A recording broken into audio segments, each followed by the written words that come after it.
I don't know. It's Wednesday, Thursday. I don't know what day it is. Don't care. It's been a beautiful drive. We got on 2-lane roads. Not the route that Hot Rod published. This one took 100 miles off of that, and it's just been a beautiful drive.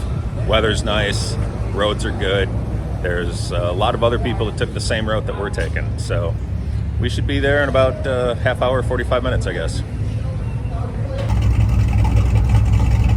Line to get in, also known as the coolant system torture test.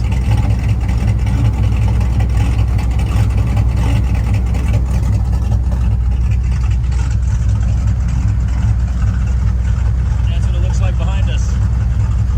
Fortunately, the Disco Biscuit's doing pretty good.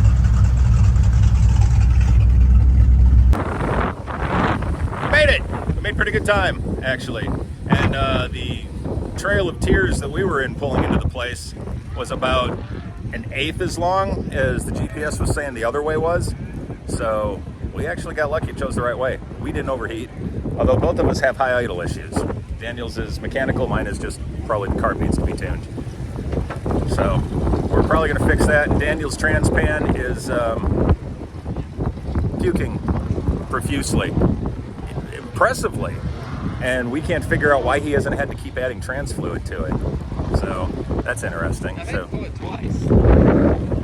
Yeah, I've had it twice. Oh.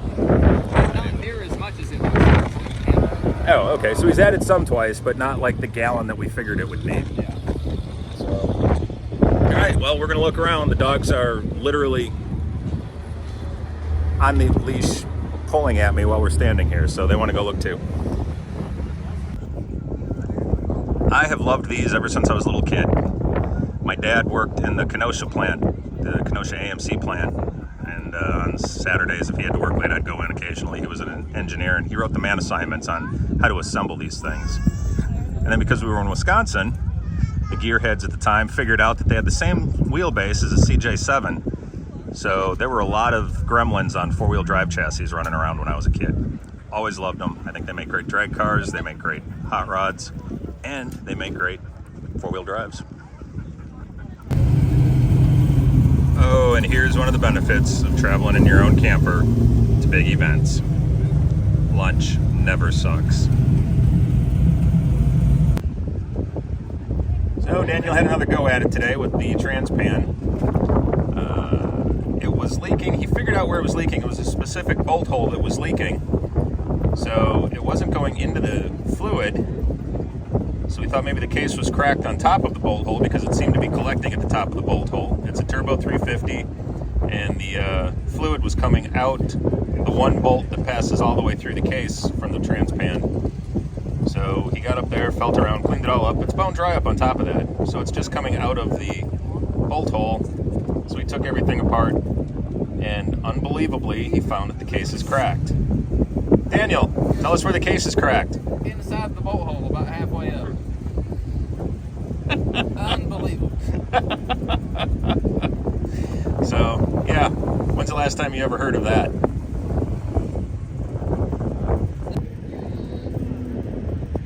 I just think the 68, 9, and 70 AMXs are some of the coolest muscle cars ever built. Me, I like the 70 with the big monkey nostril hood scoop.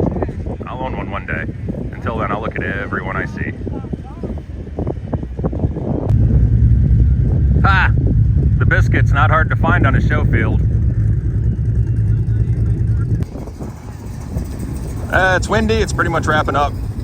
Alright, so I just wanted to touch base on Nomads. Everybody has seen 5, 6, and 7 Chevy Nomads. Most people do not realize that they made less than 7,000 of those every year. And we're, what, 65 years after the fact now? So anytime you see a Nomad, that's a rare car. It was a rare car to begin with. And I don't think they've ever been appreciated as being truly rare. It seems like one of the few cars that ever really disappears. I mean, they're worth restoring, and they always have been worth restoring. So I always wonder how many of them actually ended up in junkyards. Because it can't be that many because they show up a lot, you know what I mean? So anyway, that's something kind of interesting. So we're wrapping up Power Tour. There's a Ford with a vintage camper. It might be a vintage camper. I'll probably get a better look at that tomorrow. I'm really trying not to make this Brad's Camper Fest coverage, but there's just a lot of them out, and it's something that's, I don't know if it's catching on or not, but it seems like a lot of us are getting back to just simple camping for events like it used to be back in the day, for races or for car shows. And of course, we got that little gem over there. Oh, that's got the back door on it too. Anyway, we got that trailer over there as well. So we'll see what tomorrow brings. Have a good night. All right, man. Give me your name. John Ritchie, Barnegat, New Jersey. Cool. And year of the truck. 79. How long have you had it? It was my son's high school car since 2004. Cool. Did it look like this when it was your son's high school car? We got it from a friend, and it was dark blue with a black top and pretty much a basket case, not a runner, and we just wrenched and wrenched and wrenched. And then it sat, and then he came back from school, and we just took her all apart, and 4 years later, here we are. Very cool. Is your son here today? No, he's going to meet us in Raleigh tonight. Oh, cool. Today. We just did what we could do and find and make it our own. You know, we didn't really have a direction. We just kind of pieced everything together. I collected a lot of parts for a lot of years, and we fabricated a grill. The 79 was shot, so I kind of did it like a earlier scout. It's got 76 stickers on it just because I wanted something different than the normal 79 rally. So I did that. Just collected parts, and then we built the camper to go on, get out of town when we can, and scout windows in the camper. And we've gone a bunch of places, Maine, and of course Power Tour first time, and all good, having a great time, and just gonna keep working and driving it and keep the original 304 in it still going strong. You mean you didn't swap it for a 350 or an LS motor? I did. I'll find her. And there's the interior. Oh, that is nice. What seats are those? They're out of a Volkswagen Scirocco. Really? Wow, those look good. I didn't know Yeah, that Scirocco's this is- had seats this that is nice. Actually, this is the rear seat divider, and then I just mounted it on the Army box for it. Very nice. Yep. That's very slick. Put HAL fuel injection on it, and it runs like a champ. Gonna just run the wheels off it. One day it'll probably be rusted up to here, and I'll still be driving it around. That's cool. So how long did it take you to build the, I'll get this shut. How long did it take you to build the trailer? I probably have 6 weeks in it. Did it during lockdown, and just collected resources all over the place. I'm a furniture maker, so I just started slapping it together one day because I couldn't stand to be idle hands. So it's on a 16-foot boat trailer, queen mattress inside. I just popped the top. I put the flip-up car camper on it, and then cut a hole in the roof and cut a hole in the camper so I can stand in there. And, Very nice. Oh, so you made that addition just recently? Yeah, the pop-up was just done. We took a couple trips, and we hit our head and couldn't put our pants on standing up, so just bought that, cut a hole in the bottom of that, and a hole in the top of the roof, and used it. You can stand up in there. It's got AC, refrigerator. Just try to keep it super simple, right? Like, it doesn't have to have all the bells and whistles. I got sick of sleeping on the ground, and having a queen size bed's pretty nice. Very nice, man. Well, this is badass. I love it. Cool. So it's very cool, man. And I don't mean to be following campers around on this trip, but some of them are just so interesting and so cool. There's some really great ideas out here, and it doesn't matter how big it is, it's still going to function the same. It's only really to sleep in. Yeah. I'm not worried about living in it unless it's stormy rain or 100 degrees. So Yeah, exactly. it's good. Half the thing is building it and putting it together. I didn't want to just go buy something. So this is the way to go for me, Yeah, man. anyway. Yeah, I agree with you completely. I just try to keep it simple and just, it's just plywood construction. And deck is insulated. It's got a pull-out kitchen on it, so you know, just kind of went along. I put Scout windows in it, same windows that were in a Scout because they were laying in the shed that I collected.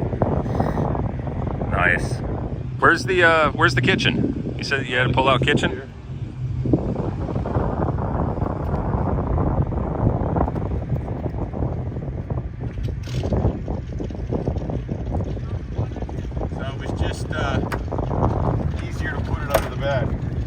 That's awesome. And then that flips open.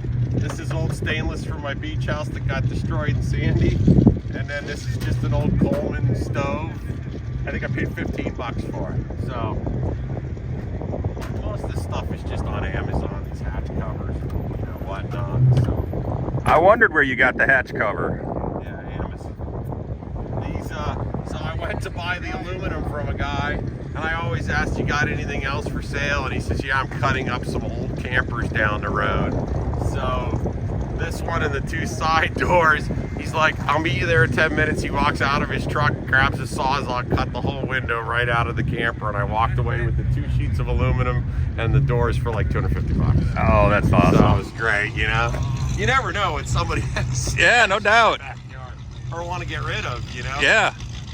I tell you, there's no more cars in backyards anymore under tarps. No. We drove all the way down the Eastern Shore over the Norfolk Bridge. Used to drive around and see cars under tarps. Nothing anymore, so find them while you can. That's right, man. Well, thank you very much, man. I appreciate it. This is awesome. And here we have the line to get out. Or overheat. About half of the guys that were back there, you can see them trailing off in the distance. Guys are just turning around and heading back the way they came. Not sure where they're gonna go, but There's a tunnel right over here.